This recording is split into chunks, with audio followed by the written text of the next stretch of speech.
यही काम सऊदी अरब ने भारत के साथ किया है और इसका नतीजा सिर्फ 48 घंटे में अरब को ऐसा झटका लगा है जिसकी उसने कल्पना भी नहीं की होगी।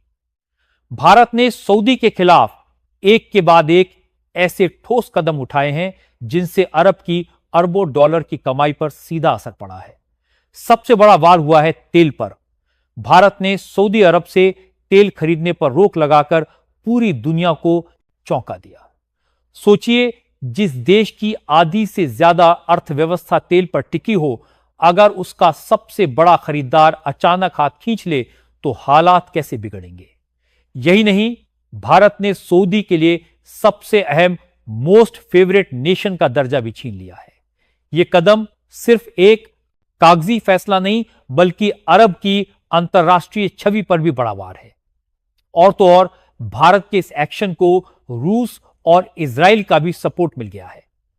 यानी अरब का खेल सिर्फ भारत ने ही नहीं बल्कि दुनिया के बड़े बड़े खिलाड़ी भी उसके खिलाफ खड़े हो गए हैं।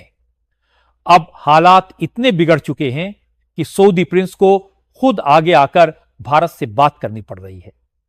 मीटिंग की कोशिशें शुरू हो गई हैं, लेकिन सवाल यह है कि क्या अब भारत इतनी आसानी से पीछे हटेगा।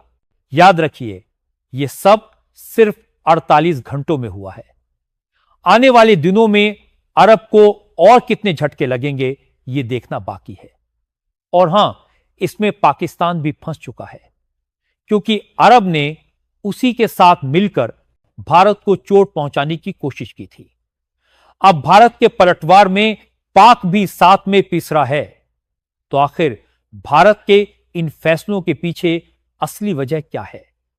अरब ने भारत के खिलाफ कौन सी चाल चली थी और अब आगे क्या होने वाला है? पूरा सच जानने के लिए वीडियो को आखिर तक जरूर देखना। लेकिन उससे पहले, अगर आप वीडियो देख ही रहे हो तो बस एक सेकंड निकालकर लाइक बटन दबा दो और चैनल को सब्सक्राइब कर लो। आपके लिए एक सेकंड होगा, लेकिन हमारे लिए बहुत बड़ी मदद है। दरअसल दोस्तों, जो सऊदी अरब कल तक भारत की यूनिवर्सिटीज में छात्र भेजता था, सांस्कृतिक कार्यक्रमों में शामिल होता था और राजनीतिक रिश्तों की बात करता था, अचानक वही देश भारत की पीठ में छुरा घोंप दे तो हैरानी की बात नहीं कि पूरी दुनिया चौंक गई है। यह कदम कोई मामूली नहीं था। अमेरिका तक, जहां ट्रंप जैसे राष्ट्रपति भी ऐसा बोलने से डरते थे, वहां की हिम्मत भी नहीं हुई थी। लेकिन सऊदी ने सीधे भारत के सबसे बड़े दुश्मन पाकिस्तान के साथ हाथ मिलाकर एक तरह का नकली नाटो ग्रुप बनाने की बात कर दी और साफ कह दिया कि अगर पाकिस्तान पर हमला हुआ तो इसे अरब पर हमला माना जाएगा और अरब खुद जंग में कूद पड़ेगा। अब बताइए, इससे बड़ा धोखा और क्या हो सकता है? यही वजह है कि भारत के अंदर सऊदी के खिलाफ गुस्सा फूट पड़ा है। सोशल मीडिया से लेकर गलियों तक लोग विरोध जता रहे हैं। जगह जगह सऊदी प्रोडक्ट्स के बहिष्कार की मांग उठ रही है। लेकिन दोस्तों, सिर्फ जनता ही नहीं, भारत सरकार ने भी इसका जवाब देने का मन बना लिया था। दिल्ली में एक हाई लेवल मीटिंग बुलाई गई। घंटों चली चर्चा के बाद भारत ने तय कर लिया कि अब सऊदी को उसके सबसे कमजोर नस पर चोट करनी होगी, और वही हुआ। भारत ने ऐसा वार किया जिसकी गूंज सीधे रियाद तक सुनाई दे रही है। भारत ने सऊदी अरब से तेल आयात पूरी तरह रोक दिया है। याद रखिए, भारत की ऊर्जा जरूरतों का बड़ा हिस्सा विदेशों से आता है और उसमें 16 से 20% हिस्सा अकेले सऊदी अरब से आता था। अब यह नल पूरी तरह बंद कर दिया गया है। इतना ही नहीं, भारत ने सऊदी से मोस्ट फेवरेट नेशन का दर्जा भी छीन लिया। यानी अब व्यापारिक रिश्तों में उसे वह खास सुविधाएं नहीं मिलेंगी जो पहले मिल रही थी। ये दोनों फैसले ऐसे हैं जिनसे अरब की रीढ़ पर सीधा वार हुआ है, और यकीन मानिए, अरब के लिए यह तो बस शुरुआत है। इसके अलावा दोस्तों, एक बात साफ है, भारत ऐसा कड़ा कदम हर किसी देश पर नहीं उठाता। सऊदी अरब के साथ जो हुआ वो इसलिए खास है क्योंकि इसमें मोस्ट फेवरेट नेशन यानी AMFA का दर्जा भी छीन लिया गया। अब आप सोच रहे होंगे, आखिर इसका मतलब क्या है और इसका असर कितना बड़ा होगा? तो सुनिए, भारत अपने कच्चे तेल की जरूरत सिर्फ 4-5 देशों से पूरी करता है। सबसे ज्यादा सप्लाई आजकल रूस से आती है, दूसरे नंबर पर इराक है और तीसरे नंबर पर आता था सऊदी अरब, जो भारत की 16 से 20% जरूरतें पूरी करता था। लेकिन अब भारत ने उसका नल हमेशा के लिए बंद कर दिया है। इसका सीधा मतलब है कि अरब को हर दिन कई मिलियन डॉलर का नुकसान झेलना पड़ेगा। और याद रखिए, सऊदी जैसे देशों की पूरी अर्थव्यवस्था 80 से 85% सिर्फ तेल पर टिकी है। ना कोई बड़ा उत्पादन, ना इंडस्ट्रीज, ना टेक्नोलॉजी, बस तेल ही उनकी सबसे बड़ी पूंजी है और भारत ने सीधा उसी पर वॉर किया है। अब बात करते हैं एमएफएन दर्जे की। इसका असर तेल से भी गहरा है।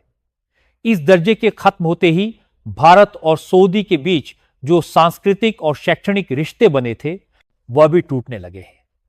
भारत की 2 यूनिवर्सिटीज जिनकी शाखाएं हाल ही में सऊदी में खोली गई थी, अब बंद करने की तैयारी है। इसके अलावा किसी भी नए ट्रेड एग्रीमेंट की अब कोई गुंजाइश नहीं बची। पीएम मोदी की हाल की यात्रा में जिस फ्री ट्रेड एग्रीमेंट को लेकर चर्चा हुई थी वह भी अब रद्द माना जाएगा। यानी साफ है, सऊदी अरब अब भारत के मार्केट में सीधे प्रवेश नहीं कर पाएगा। उसका हर उत्पाद अब भारतीय डेलीगेट्स की मंजूरी के बाद ही देश में आ सकेगा। और तेल पर पूरी तरह बैन लगने के बाद तो यह संभावना भी लगभग खत्म हो गई है। तो दोस्तों, सोच कर देखिए, जो अरब कल तक भारत के लिए पसंद ईदा साझेदार था, आज वही अपने फैसलों से भारत की ब्लैकलिस्ट में पहुंच गया है। और यह बदलाव सिर्फ शुरुआत है, आगे इसके असर और भी बड़े हो सकते हैं। दोस्तों, मजेदार बात यह है कि महज 48 घंटे में सऊदी अरब की हालत आसमान से जमीन पर आ गिरी है। जीडीपी की ग्रोथ अचानक फिसल गई और अरब की सबसे बड़ी पहचान तेल ही उसके लिए मुसीबत बन गई। अब आप सोच रहे होंगे, आखिर यह दबाव बना कैसे? तो समझिए, सऊदी अरब जिस ओपेक ग्रुप का हिस्सा है वही उसके लिए मुसीबत खड़ी कर रहा है।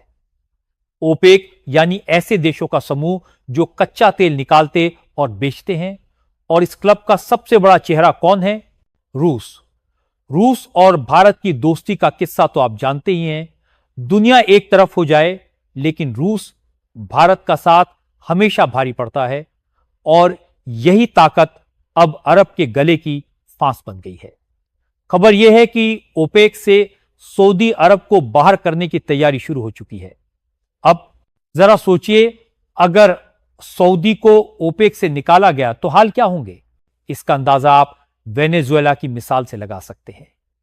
कभी तेल से दौलत में डूबा हुआ देश, लेकिन ओपेक से बाहर होने और पाबंदियों के बाद उसकी हालत आज सबसे बदहाल देशों जैसी हो चुकी है।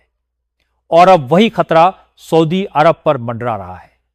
लेकिन कहानी यहीं खत्म नहीं होती। भारत ने इसी बीच एक और चाल चली जिसने अरब को और बड़ा झटका दे दिया। दिल्ली से खबर आई कि भारत ने सऊदी के सबसे बड़े प्रतिद्वंदी यूएई के साथ अब तक की सबसे बड़ी डील फाइनल कर दी है। यह डील न तेल की है न रेयर अर्थ मटेरियल की। यह डील है इन्वेस्टमेंट और बिजनेस को लेकर, और इसे अरब दुनिया के साथ भारत की सबसे बड़ी साझेदारी कहा जा रहा है। मतलब साफ है, जो डील कल सऊदी को मिलने वाली थी, भारत ने उसे छीनकर सीधे यूएई के हाथ में सौंप दी। और सबसे दिलचस्प बात यह है कि यूएई और सऊदी एक दूसरे के सबसे बड़े प्रतिद्वंदी माने जाते हैं। अब जब भारत ने यूएई के साथ हाथ मिला लिया तो इस खेल में सऊदी अरब पूरी तरह मात खा गया है। यानी दोस्तों, सऊदी के खिलाफ एक ही झटके में 2 वार हुए। पहला, ओपेक से बाहर करने का दबाव, दूसरा उसकी सबसे बड़ी डील छीनकर यूएई को सौंप देना। अब सवाल यही है, अरब इस दोहरे वार का सामना कैसे करेगा? दोस्तों, अब बात करते हैं इस पूरे खेल के असली मकसद की। सवाल उठता है, आखिर सऊदी अरब ने पाकिस्तान जैसे कमजोर और कंगाल देश के साथ हाथ क्यों मिलाया? पहले यह माना जा रहा था कि सऊदी की कोशिश तुर्की को पछाड़कर खुद को मुस्लिम जगत का खलीफा बनाने की है। लेकिन असली कहानी कुछ और निकली। सऊदी की नजर दरअसल पाकिस्तान के परमाणु हथियारों पर है। जी हां, पाकिस्तान दुनिया के उन गिने चुने देशों में है जिनके पास न्यूक्लियर वेपन्स हैं। दूसरी तरफ सऊदी अरब के पास ना हथियार हैं और ना ही टेक्नोलॉजी। यही वजह है कि उसने पाकिस्तान के साथ मिलकर वो रास्ता चुनने की कोशिश की जिससे न्यूक्लियर टेक्नोलॉजी उसके हाथ लग सके। लेकिन यहीं से मामला उलझ गया। अमेरिका पहले से ही सऊदी को आतंकवाद को बढ़ावा देने वाला देश मानता आया है। अब अगर उसके पास परमाणु हथियार पहुंच जाते हैं तो यह पूरी दुनिया के लिए एक बहुत बड़ा खतरा होगा। इसीलिए अमेरिकी राष्ट्रपति ट्रंप तक को सीधे चेतावनी देनी पड़ी। उन्होंने साफ कहा कि पाकिस्तान और सऊदी की यह पूरी डील भारत को घेरने के लिए की जा रही है और अगर ऐसा हुआ तो इसका सबसे खतरनाक असर भारत पर ही पड़ेगा। लेकिन दोस्तों, असली ट्विस्ट यहीं आया। जैसे ही यह खबर सोशल मीडिया पर तैरने लगी, सऊदी के प्रिंस मोहम्मद बिन सलमान खुद सामने आ गए। उन्होंने सफाई दी कि भारत और सऊदी के रिश्तों में कोई दरार नहीं है और भारत को निशाना बनाने का हमारा इरादा बिल्कुल नहीं था। अब आप ही सोचिए, क्या यह महज सफाई है ताकि अरब अपनी डूबती साख बचा सके, या फिर सचमुच उसका मकसद भारत को चोट पहुंचाना नहीं था? क्योंकि हकीकत यही है, पाक का सबसे बड़ा दुश्मन भारत ही है और अगर कभी ऐसी न्यूक्लियर साझेदारी होती है तो उसका पहला निशाना कौन होगा? साफ है, भारत। यही वजह है कि भारत ने बिना वक्त गवाए सऊदी पर सीधा आर्थिक वार कर दिया।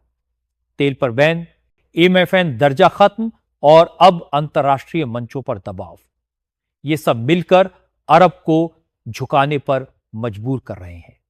तो दोस्तों, अब सवाल आपसे, क्या आपको लगता है भारत ने सही वक्त पर सही वार किया? कमेंट बॉक्स में अपनी राय जरूर बताइए। और दोस्तों, ये थी आज की बड़ी खबर जो काफी रिसर्च और मेहनत के बाद हमने आपके सामने रखी है। तो अगर आप हमारी मेहनत को सपोर्ट करना चाहो तो वीडियो को लाइक और चैनल को सब्सक्राइब करके अपने दोस्तों से शेयर कर दें ताकि उन्हें भी ये जानकारी मिल सके। जय श्री